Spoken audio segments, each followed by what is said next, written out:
Das Land, wo der Jim Knopf und der Lukas, der Lokomotivführer, gelebt haben, war nur ganz munzig klein gewesen. Etwa doppelt so gross wie eine Wohnung.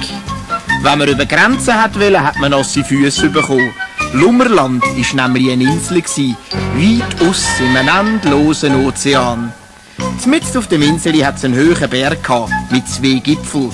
Und drumherum hat sich ein Eisenbahngleis geschlängelt. Durch 5 Tunnel durch sogar. Auf dem Gleis aber ist eine alte, dicke, lustige Dampflok gepfüpfert, wo fröhliche Rauchwölkchen in den blauen Himmel gepafft hat.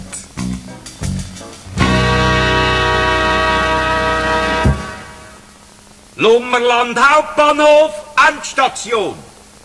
So hat der Lokführer Lukas an mich gerufen, wenn er am Bahnhof angekommen ist.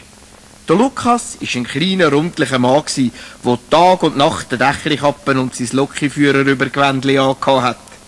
Dann seine liebste Freundin war seine Dampflocke, die Emma geheissen hat. Wenn sie wieder einen Tag lang brav und tapfer rund ums Lummerland herumgepfupft ist, hat er sie an mich getätschelt und geredet mit ihr wie zu einem Mensch. Brav, Emma, bist wieder gefahren. Tapfer, tapfer. Meine Locke heisst Emma, sie riecht und faucht und sie ist so schön. Meine Locke heisst Emma, sie pfeift die schönsten Töne.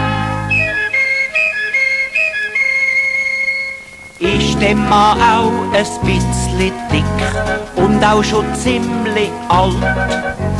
Ich ha sie gern und flick den Strick, denn Emma gefällt mir halt.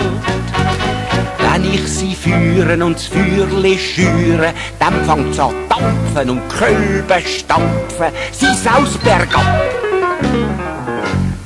und kriecht bergauf.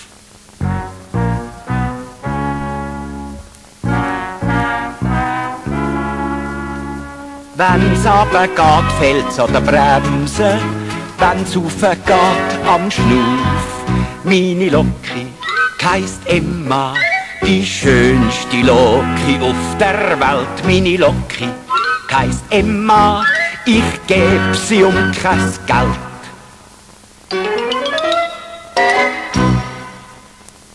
Der Lukas hat seine Emma so gern gehabt, dass er sich gar nicht darum gekümmert hat, ob das Lummerland eine Locke überhaupt nötig ist oder nicht.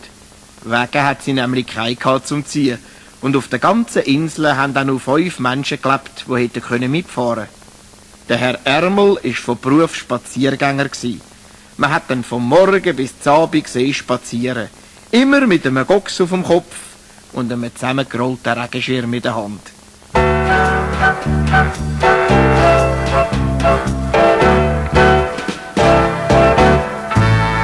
Ein schöner Abend heute am Abend, ich spaziere zur Erlabung. Rund ums Lummerland, am Nachmittag so nach der 4 gang ich immer spazieren am Lummerländer Strand. Ja, der Herr Ärmel spaziert den ganzen Tag. Ja, der Herr Ärmel spaziert so viel er mag. Mit dem Regenschirm am Ärmel und dem Hütli auf dem Kopf. Kennt mit der König und der Lukas und Frau Was und der Jim Knopf. Ich, der Herr Ärmel, guten Tag. Das Kaufläden ins Lummerland hat der Frau Was gehört. Frau Was war eine herzensgute, liebe Frau mit roten Fussbäckchen.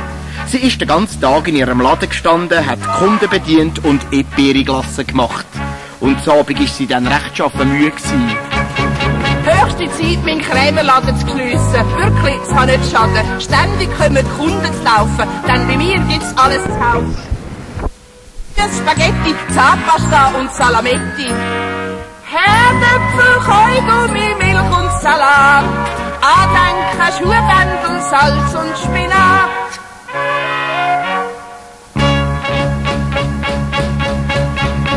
Doch ich führe auch Haferflocken, Bleistiftspitzen, warme Socken, Sportauto und Lotterien, Taschenlampen, Batterien, Essiggürkli, Kaffeetassen und vor allem Eperi-Glassen. Die Leute kaufen dieses und die Leute kaufen das. Im Lädeli von der Frau was? Im Lädeli von der Frau was? Die Eperi-Glasse von der Frau Was war so berühmt, dass sogar der König Alfons den 11:45 immer bestellt hat bei ihnen. Der König hat so geheissen, weil er am 11:45 auf die Welt gekommen ist. Meistens ist er in seinem Schloss gesessen und hat telefoniert. Er hat sogar ein prächtiges, goldiges Telefon gehabt.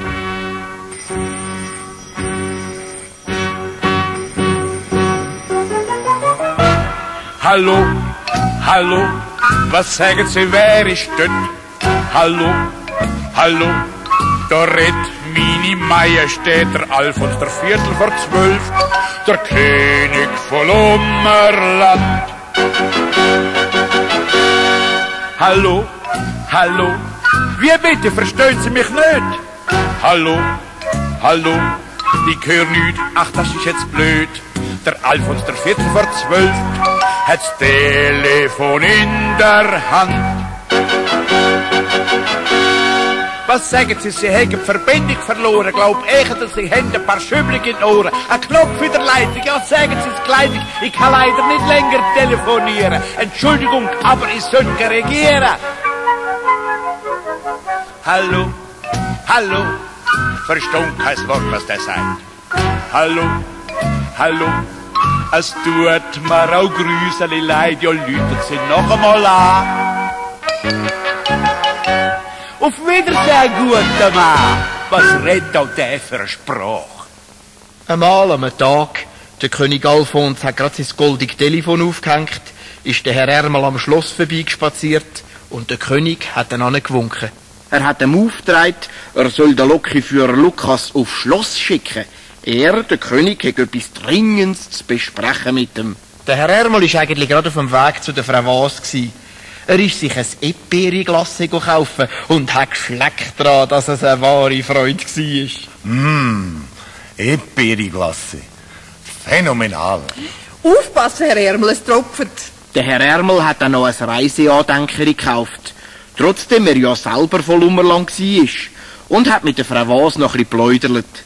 Später ist auch noch der Lokführer Lukas dazugekommen, der gerade Feierabend gehabt hat. Wenn die drei amig miteinander geschwätzt haben, hat's nur ein Thema gegeben. Der Jim Knopf. Wie er aber auf Lummerland gekommen ist, das ist ganz gespässig zugegangen. Die Frau Was ist nämlich nicht die Rechtmutter vom Jim. Aber weil sie ihn so lieb gehabt hat sie es einfach nicht übers Herz gebracht, Jim das zu sagen. Der Lukas und der Herr Ärmel haben zwar gefunden, er müsse jetzt bald einmal die Wahrheit wissen. Jetzt ist der Jim doch alt genug, Frau Was. Sie müssen mir mal sagen, dass er eigentlich gar nicht Ihr eigener Bub ist. Ach, Herr Ärmel, es drückt